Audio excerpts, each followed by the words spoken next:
The real monsters, they don't come with fangs or claws. They come with soft smiles, a bouquet of wildflowers, and words like forever. They slip a ring on your finger and whisper, "You're my everything." And by the time you realize you're being devoured, it's too late, because they've already built a home inside your heart. They kiss you in public and break you behind closed doors. And the cruelest part, no one hears your screams. Not because you're silent, but because you've been too good at pretending. They only see what you let them see, the perfect husband, the polite wife, the beautiful children. No one notices the shadows behind your smile. My name is Josephine Marie Connors, but everyone calls me Josie. I'm 85 years old, and for over half a century, I've carried a secret that rusted through my soul like old iron left in the rain. I grew up in Millfield, a quiet town tucked deep in Pennsylvania's farmland, where mornings smelled like wet earth and evenings were colder than the truth people kept buried. A place where tradition was a religion, and keeping up appearances meant more than speaking the truth. To most, I'm just the sweet old lady in the floral dress, selling molasses cookies at the Sunday farmer's market, hair wrapped neatly in a scarf, smile always ready. They have no idea. No idea what I've carried in my chest since I was 23. No idea what I've buried beneath the scent of cinnamon and warm bread. And today, I've decided to speak. Not because I seek pity. No. I've learned to live with the weight. But for every woman who's been hurt behind locked doors, for every mother who hides bruises under sweaters, for every daughter who hears her father's footsteps and prays they keep walking. If this story finds you, maybe it's because your soul is ready to hear it. And maybe, just maybe, you'll see a little of yourself in me. And if that helps you feel a little less alone, then finally, after all these years, my voice will have served its purpose. So, before we begin, please, if this story touches something in you, click that little heart, subscribe, and let me know where you're listening from, because this is only the beginning.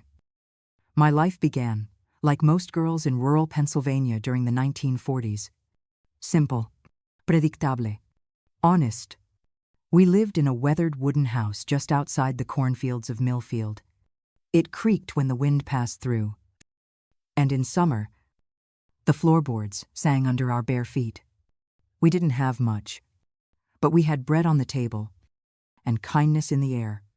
My father, Anthony, it was a farmer, his hands always stained with soil, his face darkened by sun and wind.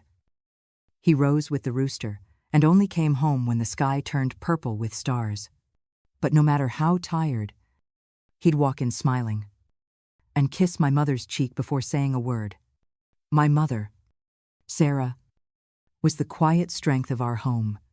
She cooked, cleaned, raised 5 noisy children, and still found time to quilt blankets to sell at the Saturday market. Her voice was soft, but her will could bend iron. I was the middle child, 2 older brothers, 2 younger sisters. I often felt like the bridge no one noticed, but everyone walked on. But I didn't mind. I had my books, my imagination, and the sound of my mother's sewing needle tapping rhythmically through fabric. Study, girl, she'd say, guiding my hand through a stitch. Learn. So, no man can ever trap you. And I did. I studied like it was my only way out. Maybe. It was. In our small community school, I was the only one among 5 siblings to finish elementary. My teacher, Miss Eleanor, had bright gray eyes and a voice like rain, gentle but certain. She once took my father aside and whispered, "This girl has light in her. Let her keep learning.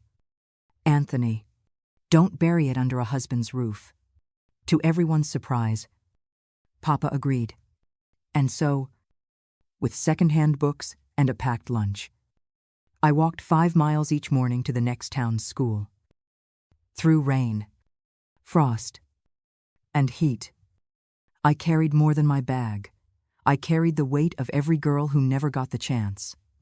At 19, I stood at the front of a classroom. Schalk in hand, teaching the same subjects I once struggled to learn. I was a teacher.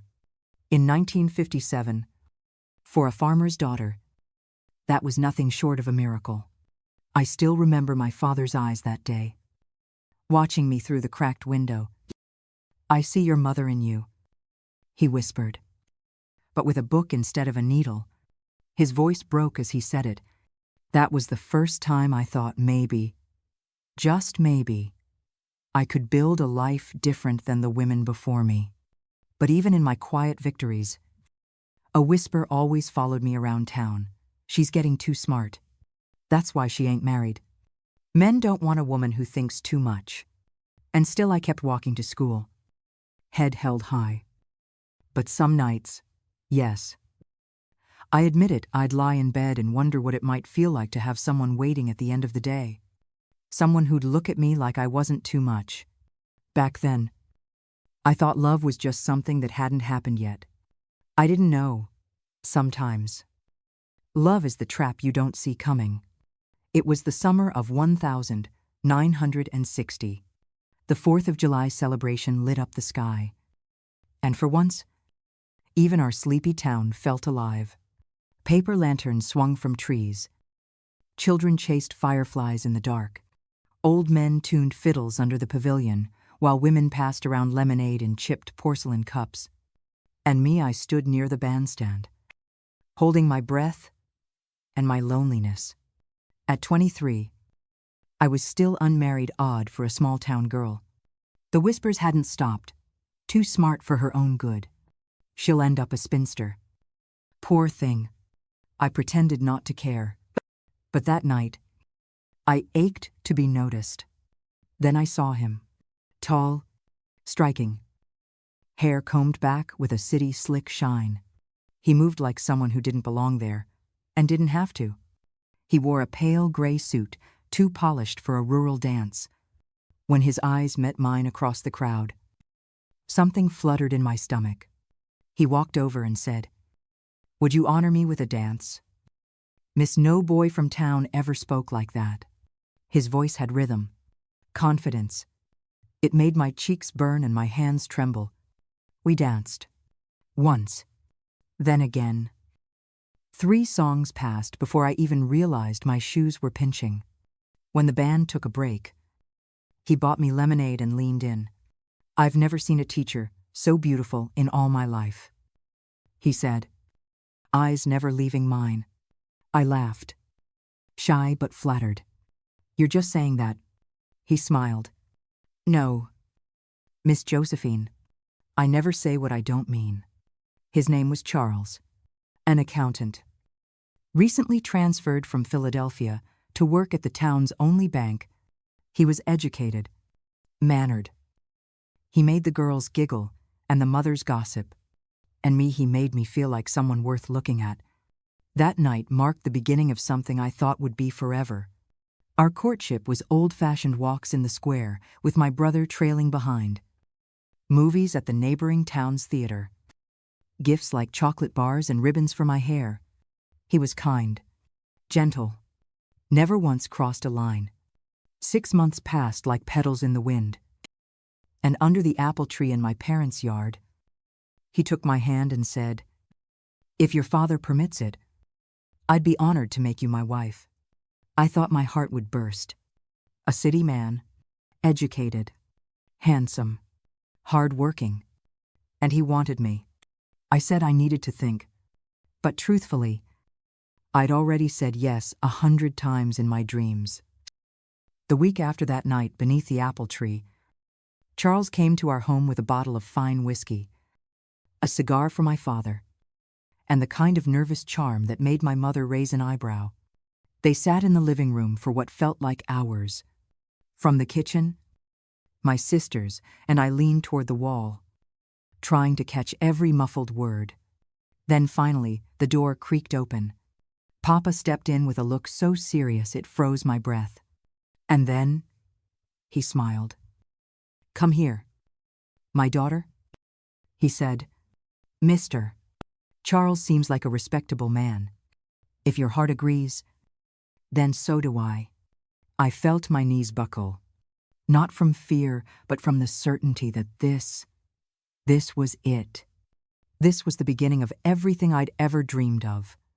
We married in March of 1961. The ceremony was held in the chapel of Our Lady, a modest little church where I used to pray as a child.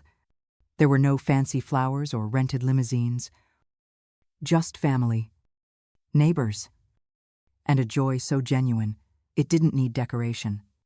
My wedding dress was made by Mama and my aunts, stitched from lace they'd woven themselves. It wasn't perfect, but it was ours. Charles wore a navy suit borrowed from the bank manager, and yet he looked like a man stepping straight out of a magazine. After the ceremony, we held a small celebration in the backyard. The food was cooked by the women of the family. The music played by neighbors with fiddles and tambourines. We laughed. We danced. And I looked at Charles like he was my whole future wrapped in one smile.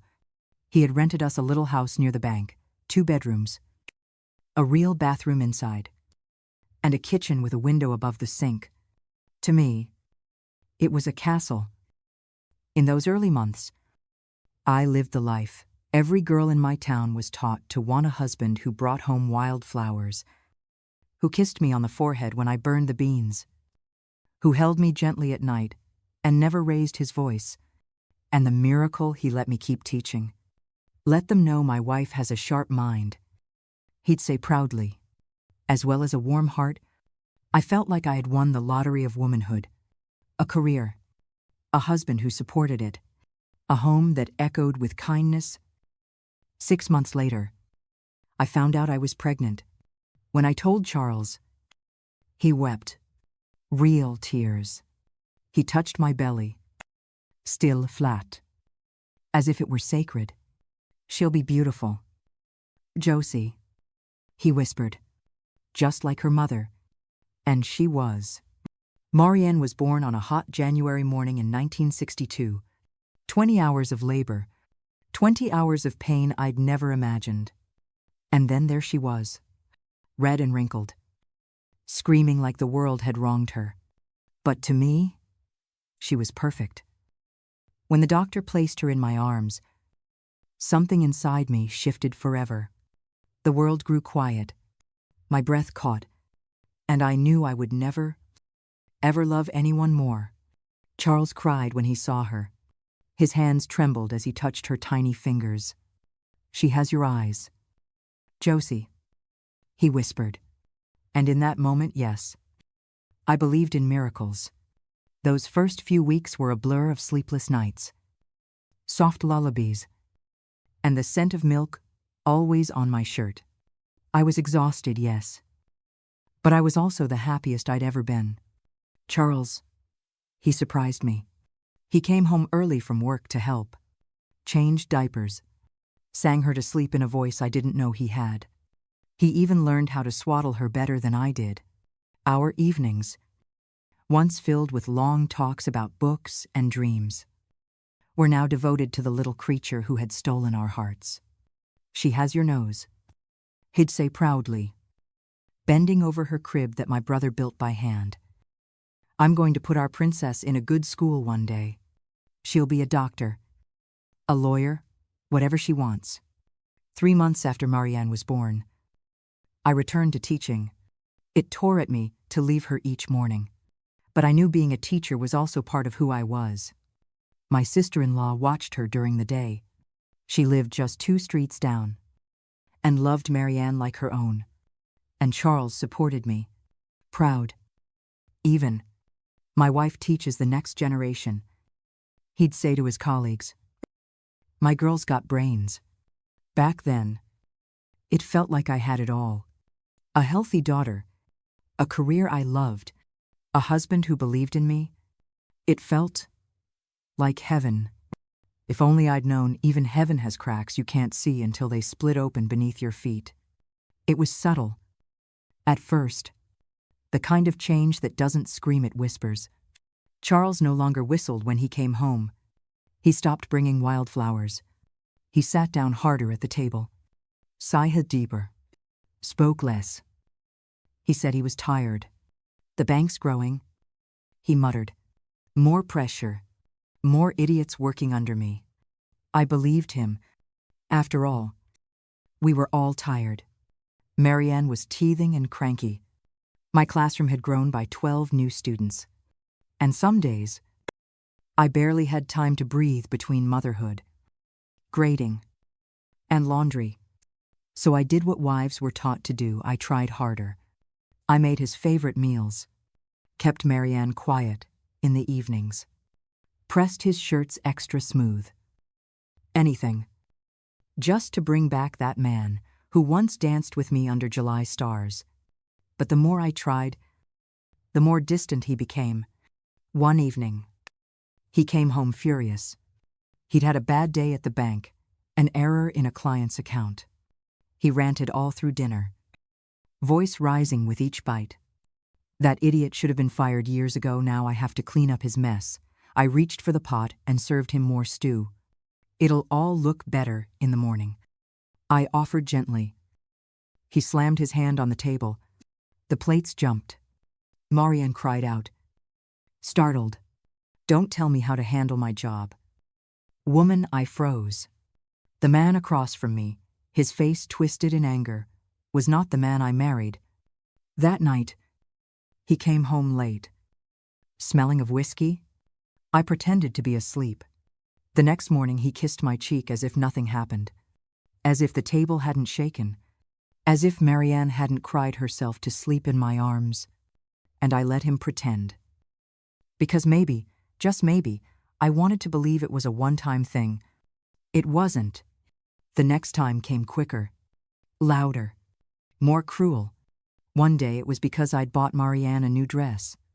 The next, because dinner wasn't hot enough. Then, because I left graded papers on the table. You care more about those kids than your own daughter, he yelled. Ripping the worksheets in half. I began to live like I was walking on glass. Choosing my words like I was diffusing bombs. Holding my breath the moment his key turned in the door. Even Marianne changed. The little girl who once sang to her dolls and danced barefoot on the porch now fell silent the moment her father came home. The neighbors started to notice. Miss Josie, are you feeling all right? You look worn down. I saw Charles the other day. He looked stressed. Poor men. And always. I'd smile. Nod. Lie. Because we were still the perfect family. And I still thought love meant enduring. The night it happened was like any other. Marianne had been fussy all day. Teething again. Maybe. She had a low fever. Wouldn't stop crying. And I was tired. Dinner was late. Laundry still sat in a damp pile near the back door. There were toys scattered across the living room floor. When Charles walked in, his jaw clenched before he even spoke. What kind of mess is this? He barked. I held Richard in my arms. He'd started crying too. Marianne had spilled juice on the rug. And I hadn't cleaned it yet. I'm sorry, I said. The baby has a fever.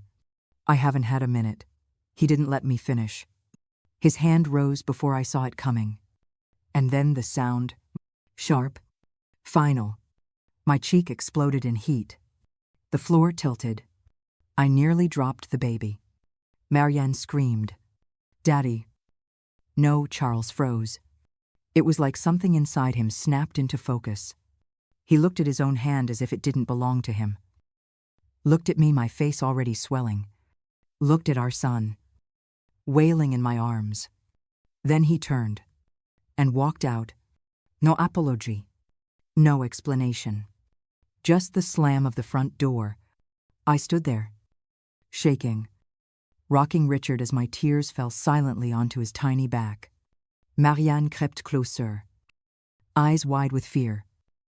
Mommy, why did Daddy get so angry? What do you say to a child when even you don't have answers? When the man you loved becomes the person your child is afraid of, he's just tired. Sweetheart, I said softly. Sometimes. Grown-ups forget how to be kind when they're tired. She nodded, small and solemn, then laid her head in my lap. I'll take care of you and Ricky, she whispered, and my heart broke all over again. A child should never have to be the one who promises protection. That night, I made a silent vow. This would never happen again. Not to me. Not to them. But I didn't know yet. The worst was still to come. Some pain, only those who lived through it truly understand. If you're still here, listening and something in you just went quiet, support Tenacity. Tales with a small gesture. So stories like this can keep being told, and maybe reach someone who needs it most. Something in Marianne changed after that night. She stopped singing to her dolls. She no longer danced barefoot across the porch. She'd sit in corners, clutching her stuffed rabbit, watching the front door like it was a thundercloud.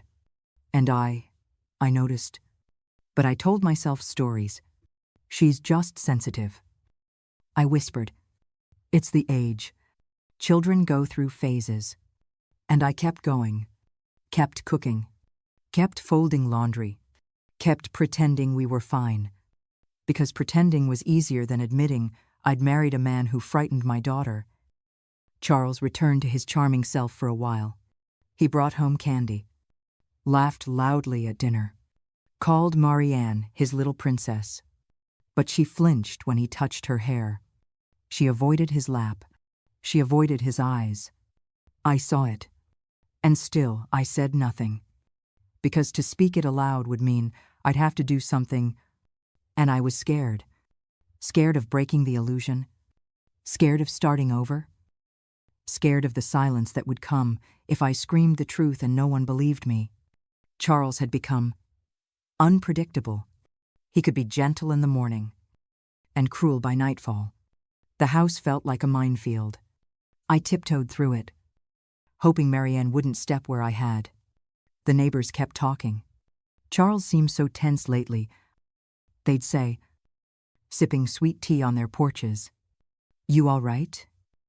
Miss Josie, you look so tired. I'd smile, nod, change the subject. Family problems stay in the family. That's what my mother always said. And somewhere deep inside me, I still believed the man I fell in love with was buried under all that anger, that if I just tried hard enough, he'd come back. But children feel the truth long before we admit it. And Marianne had stopped looking at her father like he was her hero. Now, she looked at him like he was a stranger she didn't want to sit next to. It was a Sunday afternoon. The air was still. Marianne was unusually quiet after returning from a walk with Charles. She didn't run into my arms like she used to. She didn't say a word. Later that evening, I found her curled up in her bed, blanket wrapped tightly around her despite the heat. I sat beside her, brushing her hair from her face. What did you and Daddy do today? Sweetheart, I asked gently. Silence. Then he took me to a place, she whispered. A house. At the end of Market Street. There's a man there. He takes pictures. My breath caught. Pictures, I asked. Heart pounding. Marianne nodded, still not looking at me. Daddy said it was a secret. He told me I had to take off my dress. He said it was a special job. He got mad when I cried. I couldn't breathe. I wanted to scream, to run, to tear down the walls of that quiet room. But instead I swallowed the horror and held my child. It couldn't be true. And yet, it was. The next morning, I left the house pretending to buy bread. Instead, I walked the full length of Market Street, heart thudding with every step. At the very end, hidden behind an unmarked gate, was a small building with a faded sign photography studio. I didn't go in. I couldn't, but I stood across the street, watching, and I saw him, Charles, laughing, shaking hands with a man at the door. then disappearing inside. That was all the confirmation I needed. I walked home with my hands trembling, my legs weak, my mind screaming. I didn't know exactly what was happening, but I knew one thing for certain. My daughter was not safe in her own home, and the man who once read poetry on our porch was no longer just angry. He was dangerous.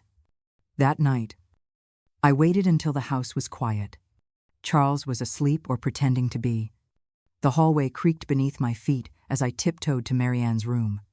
She was still awake. I could hear her breathing too shallow, too fast. I opened the door slowly. She flinched. "Sweetheart, it's just me," I whispered, sitting beside her. "Can I ask you something?" She nodded. "Barely." "What? What does Daddy do when he comes into your room at night?" Silence. The kind of silence that screams louder than any answer. Then her little body began to tremble. Tears slid down her cheeks before words could. "He says it's our secret," she whispered.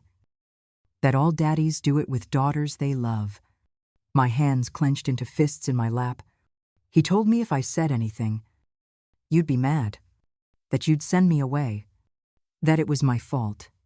She looked at me, eyes wide with guilt she never should have carried. "Is it? Mommy, did I do something bad?" I couldn't speak. I could only gather her into my arms and cry with her. No child should ever have to ask that question. No mother should ever have to hear it. That night, I stopped being afraid. Something in me, something primal, something ancient came alive. While Charles slept, I packed a small suitcase, clothes, documents, a few dollars. I didn't know where we were going, but I knew we had to go. Before dawn, I heard the bedroom door creak. Charles stood there, eyes on the suitcase. "What are you doing?" he asked, his voice low, too calm. "I'm leaving," I said, voice steady. "I'm taking my children." He laughed. A cold, dead laugh. "You think I'll let you? You're nothing without me." "Josephine, who do you think they'll believe, the bank manager or the hysterical wife?" I stared him in the eye. "I know what you've done. With Marianne. With those pictures, I know what kind of monster you really are." His face changed. The mask slipped, and then the fist came. Again. This time, I didn't fall. Not inside. This time, I was ready. He hit me, and I tasted blood. But pain was no longer my biggest fear. Losing my children was. I staggered backward, but stayed on my feet. Charles stood there, his chest heaving, his fist still clenched. "You're not going anywhere," he growled, grabbing the suitcase and flinging it open. Clothes scattering like leaves in a storm. "If you breathe one word of this, I'll finish you. And those brats too." He towered over me, but I saw the flicker of panic in his eyes. He knew I knew. I collapsed to the floor, pretending defeat. Not out of weakness, but strategy. Because just then, I heard the front door creak open. Footsteps. Voices. "Mrs. Josie," it was Mr. Joseph, our neighbor from across the street, and two other men. Charles turned around, instantly slipping into the mask he wore so well. A charming smile. A voice like honey. "Gentlemen, forgive the noise," he said smoothly. "Just a misunderstanding between husband and wife." But before anyone could respond, Marianne stepped forward. Her voice was small, but it cut the room like a blade. "He hurts me. Mr. Joseph. He does bad things to me." Everything went still. Even Charles couldn't speak. "Mr. Joseph looked at me. I nodded. Blood still dripping from my lip. The sheriff, one of the men, stepped forward. "You'll come with us, Mr. Charles. We'll settle this at the station. I'm the branch manager of this town's only bank," Charles snapped. You're going to ruin a man's life over a child's fantasy, the sheriff looked at Marianne, who trembled but stood tall. Then back at Charles. I have 3 daughters, he said quietly. And I've learned children don't lie about things like this. They took him away in handcuffs. No struggle. No more words. Mrs. Catherine, the other neighbor, rushed to me, hugging me tightly. It's over. Josie, you're safe now. But I knew it wasn't over. Not really. The system wasn't built for women like me. For children like mine.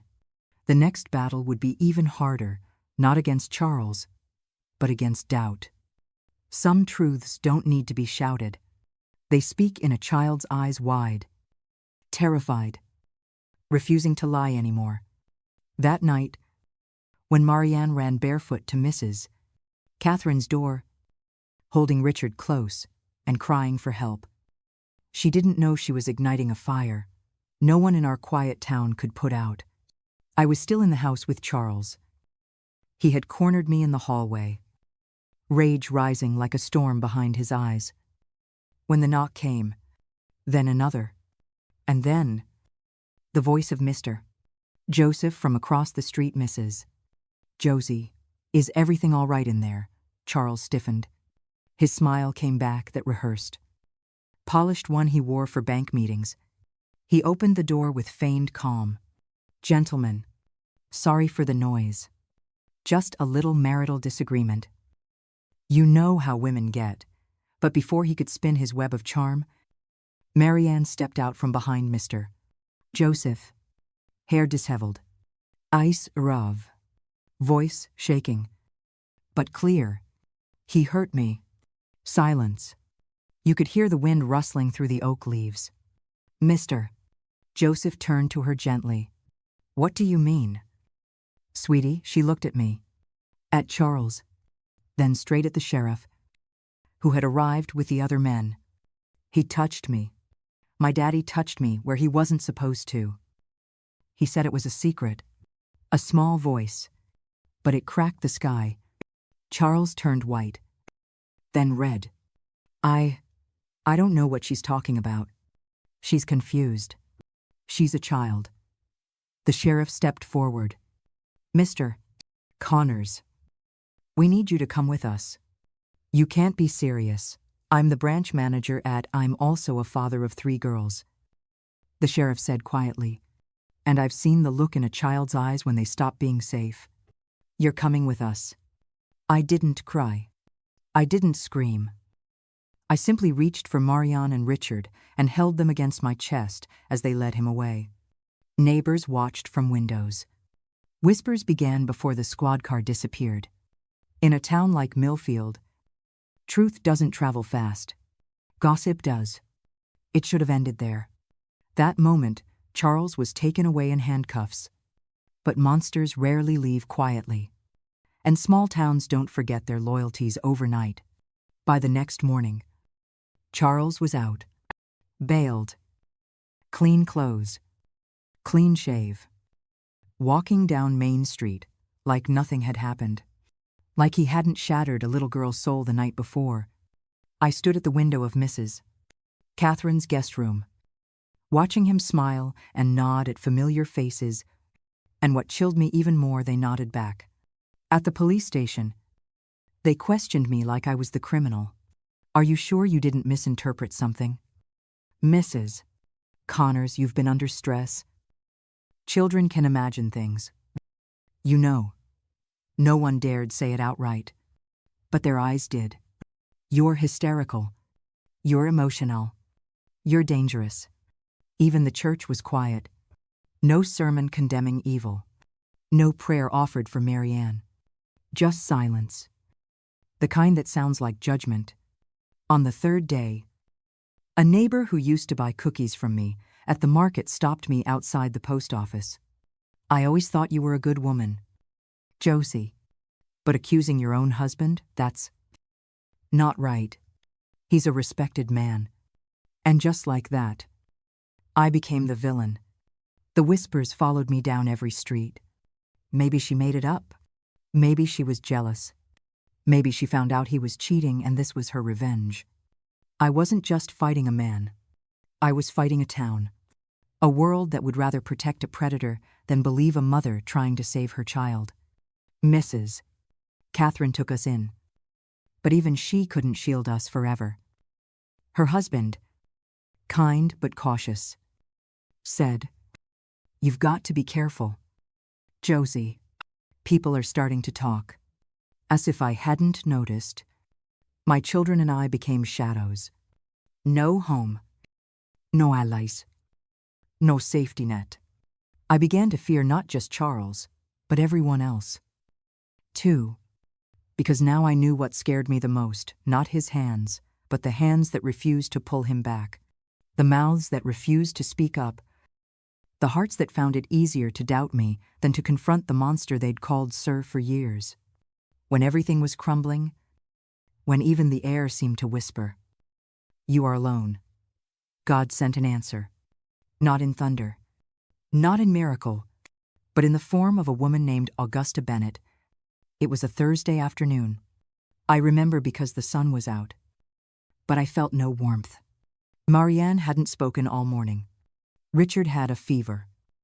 And I had just been told by the town pastor that maybe it was best if we laid low for a while.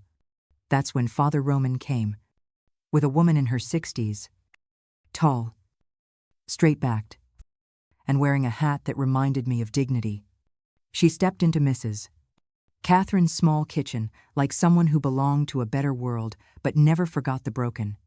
"Mrs. Connors," she said, "I'm Augusta Bennett. I run the Girls' Academy in Harrisburg." She didn't offer pity. She offered purpose. "I've heard of your story, and I'm here to offer you a teaching position at our school. You and your children will have a small apartment in the teachers' quarters. It's not much, but it's yours." He blinked, unsure if I was still awake. Why? Why would a stranger come across counties to save someone like me? She looked me in the eye. Her voice softened. "Because 20 years ago, I didn't help a woman like you, and she died. I swore I'd never make that mistake again." That was the moment I broke. Right there, with her gloved hand gently resting on mine. I wept like a child.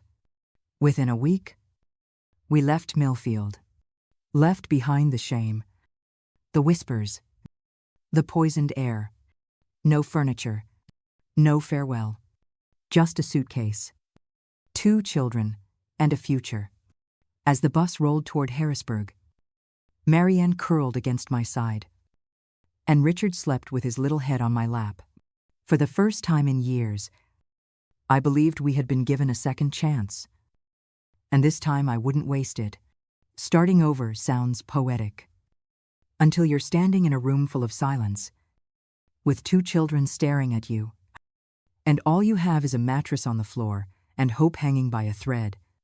Our new apartment at the Girls' Academy was simple, 2 small bedrooms, a modest kitchen, a bathroom that didn't leak. But to us, it was a castle, a place without shouting, without slammed doors, without fear. Marianne, only 10 years old, hadn't said a full sentence in days.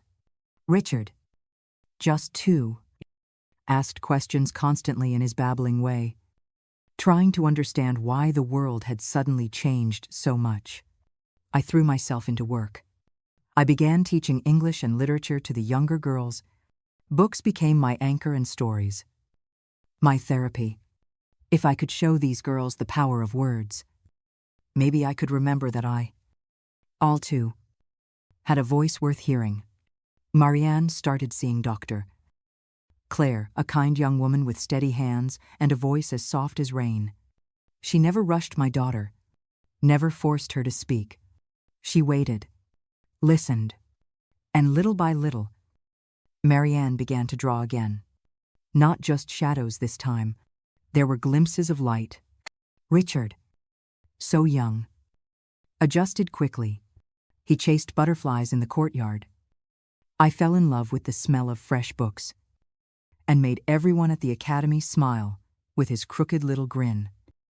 I worked from morning until dusk, not just to earn my keep, but to rebuild a sense of dignity, to prove to myself that I was still a whole person, even if I felt fractured on the inside. H night. I kissed both children good night. H night. I thanked God that we were safe. H night. I whispered to myself, we begin again tomorrow. And that is enough. It started with a butterfly, drawn in the corner of a page, almost shy. Its wings were blue, with hints of yellow, so different from the heavy grays and storm clouds that had filled Marianne's sketchbooks for months. I found it one afternoon while tidying the living room, a single page, forgotten on the table. I picked it up slowly, as if touching something sacred. A butterfly, flying above a house.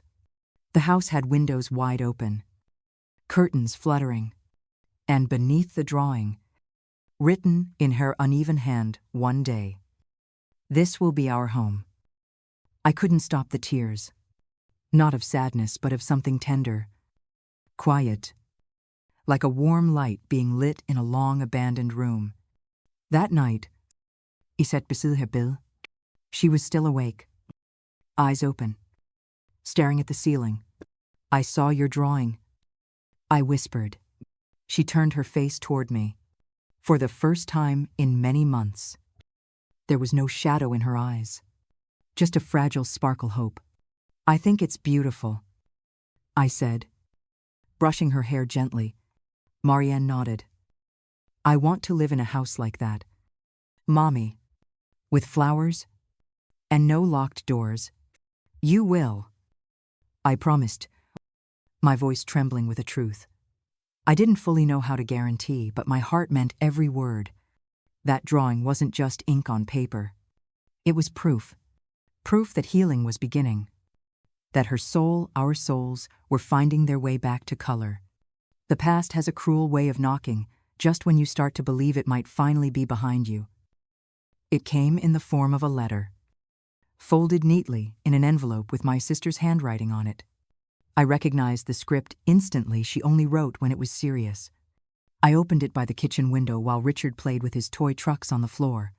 Marianne was drawing again, soft tunes playing from the radio. For a moment, it was a peaceful day. Then, I read the words that stole my breath. He's back, she wrote. Charles has returned to Millfield. Drinking, talking, asking about the children. My hands trembled. Mes stomach sank. I felt the years collapse on me, as if the air around me had thickened with fear. That night, I didn't sleep. Every creak in the hallway made me flinch. Every gust of wind against the window sounded like a threat. I kept checking the locks twice, 3 times. My heart refused to believe we were truly safe. The next day, I went straight to Mrs. Augusta. She read the letter in silence, then placed her hand over mine. You're not alone, Josie, she said firmly. He will never reach you here. You have the church, this academy, and me. But my fear wasn't just for myself. It was for Marianne, for the progress she had made, for the color that had returned to her drawings. What if he found us? What if the monster returned to her dreams not as a memory, but as a presence at our door? Evil doesn't always leave with thunder and fire. Sometimes it fades quietly, pitifully, like a dying echo no one wants to hear. The news came weeks after that letter. Charles was dead. A former colleague at the bank wrote to inform my sister he'd been arrested for assaulting a junior staff member. Liver cirrhosis had finished what justice never had the chance to begin. He died alone, in a jail cell. No trial, no apology, no reckoning, just a line in a letter he passed last Thursday. No one claimed the body. When I read those words, I didn't feel joy, not even relief. What I felt was silence, heavy, still, the kind of silence that comes not with peace, but with an understanding that some endings are not victories. They're just Endings. I thought of Marianne and Richard. I thought of how far we'd come. And I whispered the only prayer that came to mind: let this be the last time he touches our lives. It started with a quiet knock on my door. Mrs. Augusta stood there, her presence as firm and warm as ever, holding a letter in one hand and possibility in the other. The academy is expanding, she said with that steady voice. And I'd like you to lead the new elementary wing. Me? A woman once broken? Once cast out from her town. Once crawling through the ashes of her life. Me. I was stunned. But she saw something in me, not just a teacher, but a survivor with a heart to guide others. You've known pain, she said. That gives you compassion. You've known silence, so now you can teach girls to speak. I accepted, not out of ambition, but out of purpose. And slowly, I built that wing with gentle hands and firm roots. We painted the classrooms in bright tones, filled them with music, art, questions and voices. Laughter returned to those halls, not as noise, but as a signal that the future could be different. We taught the girls not just how to read, but how to dream, how to stand. An educated girl, I often told them, is a free woman. And I believed it because I was becoming one too. She stood by the window one morning, a teenager, now tall, thoughtful, with eyes that had seen too much, yet still held the fire of something unbroken. I want to study law. Mom, Marianne said, her voice quiet, but unwavering. I looked up from my papers, and the room seemed to still. For women like us, she added, I want to help them know they're not powerless. My heart swelled with pride. Yes, but also with grief, because no child should have to find purpose in surviving. And yet, she had. That summer, she applied to Penn State. She wrote an essay about silence and how breaking it had saved her life. She was accepted, a full scholarship. I remember standing outside the mailbox with the letter in my hand, crying, because that envelope held proof that all the pain hadn't been in vain. She left for university in the fall, and I let her go, with trembling hands and a prayer in my chest. At 18, she walked into a world that once tried to destroy her, and said, you don't get to define me. He entered my life when I wasn't looking. A quiet man, a history professor with kind eyes and a worn leather briefcase. His name was Sebastian. He wasn't like the others. He didn't charm with grand words or chase me with intensity. He simply showed up, day after day, with kindness, not insistence, with patience, not pressure. At first, I kept my distance. I had built walls tall as towers. After Charles, I had no space for romance, only the quiet survival of motherhood, the fierce focus of work. But Sebastian waited. And more importantly, he never demanded. He brought me books instead of flowers, shared stories over coffee instead of sweet nothings. When I flinched at sudden sounds or closed off during conversations, he never asked why. He simply stayed. One rainy evening, he handed me an old book of poems, wrapped in brown paper. To remind you, he said softly, that gentleness still exists. And I cried, because I had forgotten. Years passed. Trust grew. And when he finally asked me to marry him, he didn't promise perfection. He said only, I offer you respect, and time, and quiet love. And for the first time in my life, that was enough. We didn't have a grand wedding. There were no chandeliers, no gowns of silk, no long aisles or choirs, just us, Sebastian and I, standing side by side in the small chapel of the Girls' Academy, the same place where I had found refuge, where I had rebuilt my life from ashes. Marianne, now a lawyer, stood as my maid of honor. Richard, in his medical school years, was our proud best man. It wasn't a spectacle, but it was sacred. The wind blew gently through the open chapel windows, lifting the white curtain like a whispered blessing. Sebastian wore a navy blue suit, and I wore a dress, the color of calm earth. Simple, honest, like us. When he took my hand, there was no trembling, just warmth. A quiet promise passed between our fingers. "I don't take you as a fantasy," he said. "I take you as you are. With your scars, with your fire, with your silence. I vow not to fix you, but to walk beside you." And I said yes, with a heart no longer shattered, but gently stitched back together. In the chapel pews, Mrs. Augusta sat in the front row, her frail hands clasped in blessing. Her eyes glistened with the satisfaction of a mission fulfilled. It wasn't a fairy tale. It was something better, a love earned, a peace long awaited. And in that wind-kissed chapel, I whispered to myself, "You made it, Josie. You made it." Time passed not in great leaps, but in slow, steady waves. Marianne became a woman before my very eyes, a lawyer who walked into courtrooms not with arrogance, but with unwavering clarity. She didn't fight for fame. She fought for women like us, those whose cries were muffled behind doors that never should have been closed. I want every girl to know she never deserves pain in the name of love. She told me once, after winning her first custody battle for a mother who couldn't stop shaking in court, Richard grew tall, strong, and kind. A doctor who spoke to his young patients on one knee, who brought teddy bears in his coat pocket, who asked mothers how they were really doing after sleepless nights and long ER visits. Both of them, my children, grew into people I wish I could have met as a young girl. The kind of people I would have wanted on my side.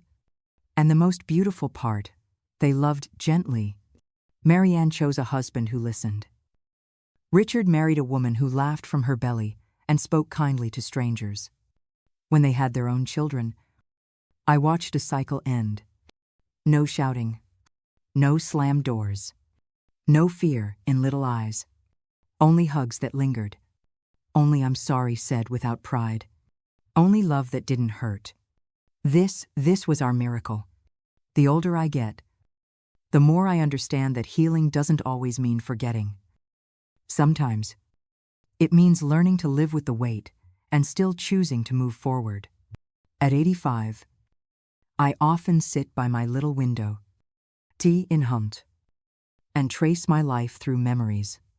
The pain, the silence, the screams behind closed doors, but also the fierce love, the courage, the days when I stood up even with trembling legs. Each scar on my soul reminds me I lived. I survived. And not just that I rebuilt. I see my daughter now, defending the rights of women and children. I see my son, bringing comfort to sick children with the same gentleness he once needed himself. I see my grandchildren laughing, safe, loud, free, and I know it was all worth it. If you're listening to my story and feel something stirring inside you, pain, fear, or maybe recognition, I want you to know you are not alone. I once believed I thought no one would believe me, that my suffering was too quiet, too ordinary to matter. But pain doesn't need to scream to be real. Sometimes it just sits with you, quietly breaking you apart from the inside. If you're living in silence, if the walls around you feel more like a cage than a home, please believe me, there is a way out. There is help. There is hope. I'm not here to tell you what to do, only to hold space for you. Only to remind you that even if your story feels too broken to tell, it still matters. You still matter. I told my story not because I am brave, but because I know someone out there needs to hear that surviving is possible, that freedom is possible, and that sometimes Healing begins the moment we stop pretending everything's fine. This is where my story ends, at least the part I've chosen to share with you. I'm Odie Sim now. My hands are softer, slower. My voice sometimes cracks when I speak too long. But my heart is still full. Not with bitterness, not even with sadness, but with peace. I look back, and I don't see just the pain. I see the journey. I see the girl who dared to learn, the woman who fought with quiet strength, the mother who did what she had to, even when she was terrified. And I see you now sitting somewhere out there, listening to me. Maybe you see yourself in my words. Maybe you don't.